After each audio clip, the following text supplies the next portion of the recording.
program sponsored by Tiago Finance. ಸಾಲದ ಅಸಲು ಯಾಕೆ ಬೇಗ ಕಡಿಮೆ ಆಗಲ್ಲ, ಏನು ಮಾಡಬೇಕು? Don't miss it, very useful.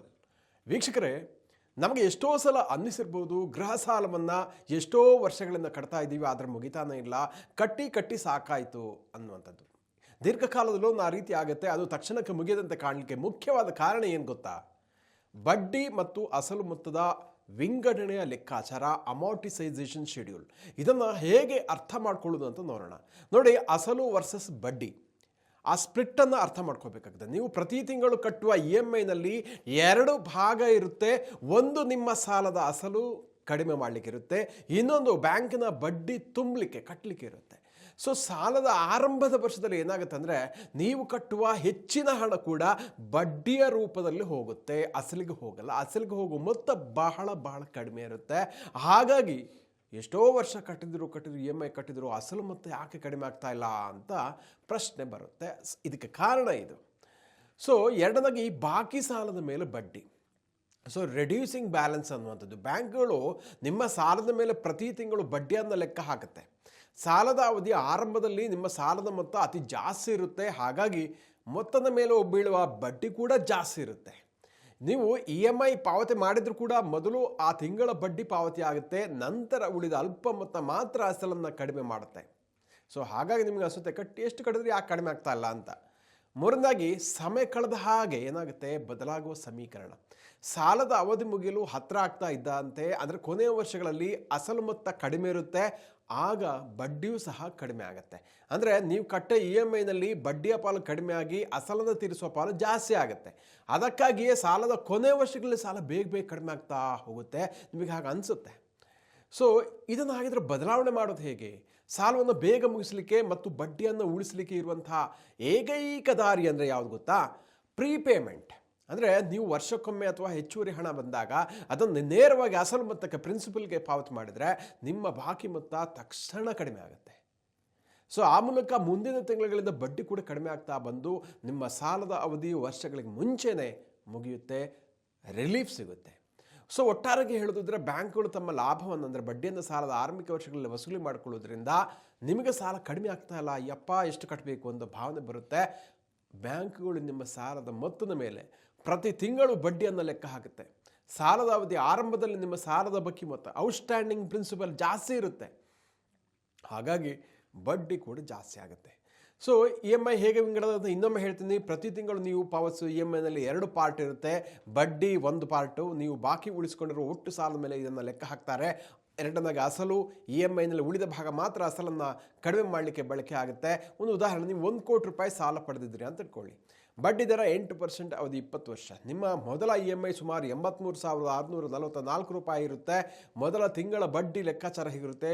1 ಕೋಟಿ ಮೇಲೆ 8% ಬಡ್ಡಿ ಅಂದರೆ ಆ ತಿಂಗಳ ಬಡ್ಡಿನೇ ಸುಮಾರು ನಿಮಗೆ 66,667 ರೂಪಾಯಿ ಆಗುತ್ತೆ.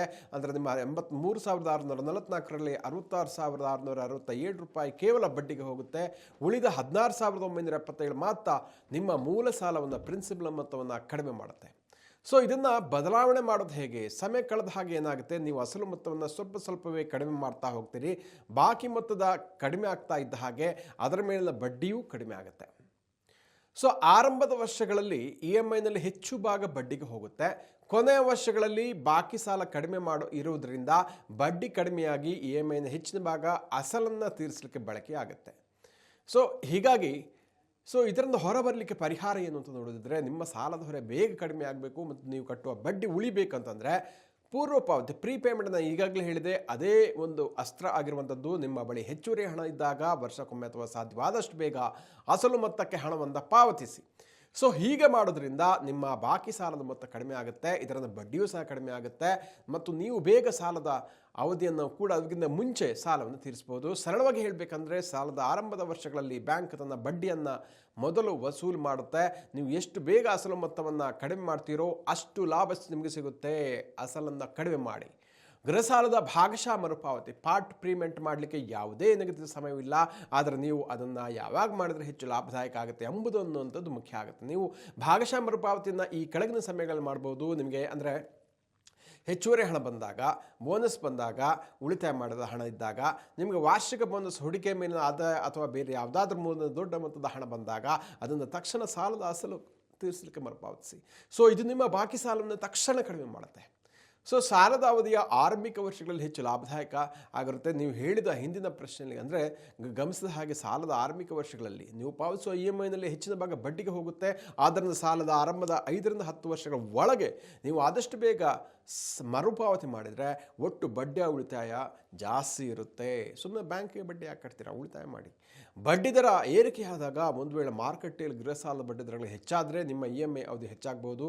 ಅಂಥ ಸಂದರ್ಭದಲ್ಲಿ ಸಾಧ್ಯವಾದಷ್ಟು ಹಣವನ್ನು ಅಸಲು ಮೊತ್ತಕ್ಕೆ ಮರುಪಾವತಿ ಮಾಡುವಂಥದ್ದು ನಿಮ್ಮ ಸಾಲದ ಅವಧಿಯನ್ನು ಕಡಿಮೆ ಮಾಡಲಿಕ್ಕೆ ಸಹಾಯ ಮಾಡುತ್ತೆ.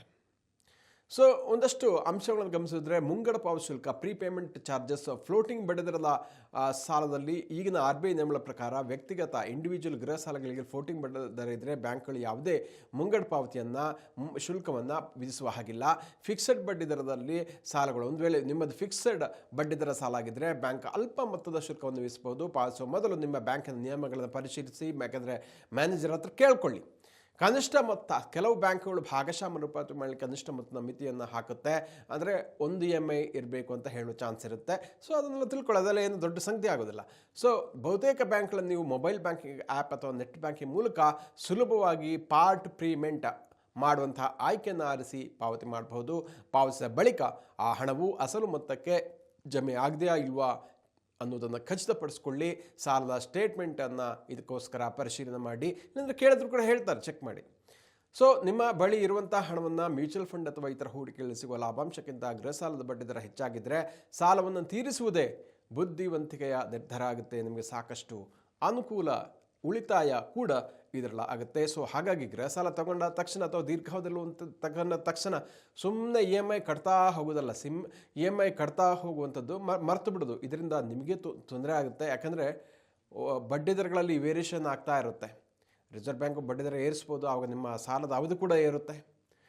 ಸೊ ಹಾಗಾಗಿ ಏನು ಮಾಡಬೇಕಂದ್ರೆ, ಯಾವತ್ತೂ ಕೂಡ EMIನ ಕಟ್ಟಿ ಅದರ ಜೊತೆಗೆ ಭಾಗಶಃ ಮರುಪಾವತಿಗೆ ಕೂಡ ಮುಂದಾಗಿ ಎಕ್ಸ್ಟ್ರಾ ಹಣ ಬಂದಾಗ ಅದರಿಂದ ಸಾಲವನ್ನು ಬೇಗ ಮುಗಿಸಲಾಗುತ್ತೆ. ಸುಮ್ಮನೆ 15 ವರ್ಷ 20 ವರ್ಷ ಸಾಲವನ್ನು ಕಟ್ಟೋದಿಲ್ಲ, ಅರ್ಥ ಇಲ್ಲ. ಯಾಕೆಂದರೆ ದೊಡ್ಡ ಮೊತ್ತದ ಹಣವನ್ನು ನೀವು ನಿಮ್ಮ ಕಷ್ಟಪಟ್ಟು ಬೆವರು ಸುರಿಸಿ ಹಣದ ಗಳಿಸಿರ್ತೀರಾ, ಅದನ್ನು ಬ್ಯಾಂಕಿಗೆ ಸಾಲದ ರೂಪದಲ್ಲಿ ಕೊಡಬೇಕಾಗುತ್ತೆ. ಬುದ್ಧಿವಂತಿಕೆಯಿಂದ ಎಕ್ಸ್ಟ್ರಾ ಹಣ ಬಂದಾಗ ಕಟ್ಟುವುದರಿಂದ ಸಾಲವನ್ನು ಅಸಲನ್ನು ಮರುಪಾವತಿಸೋದ್ರಿಂದ ನಿಮ್ಮ ಬಡ್ಡಿಯಲ್ಲಿ ಉಳಿತಾಯ ಮಾಡಲಿಕ್ಕಾಗುತ್ತೆ. ಬೇಗ ಸಾಲ ಮುಕ್ತರಾಗಿ ಆ ರಿಲೀಫನ್ನು ನೀವು ಅನುಭವಿಸಲಿಕ್ಕೆ ಸಾಧ್ಯ ಆಗುತ್ತೆ. ವೀಕ್ಷಕರಿಂತಹ ಮತ್ತಷ್ಟು ಉಪಯುಕ್ತ ವಿಡಿಯೋಗಳಿಗೆ ವಿಶ್ವವಾಣಿ ಮನೆ ಯೂಟ್ಯೂಬ್ ಚಾನಲನ್ನು ವೀಕ್ಷಿಸಿ ಮತ್ತು ಸಬ್ಸ್ಕ್ರೈಬ್ ಮಾಡಿ. ವಂದನೆಗಳು.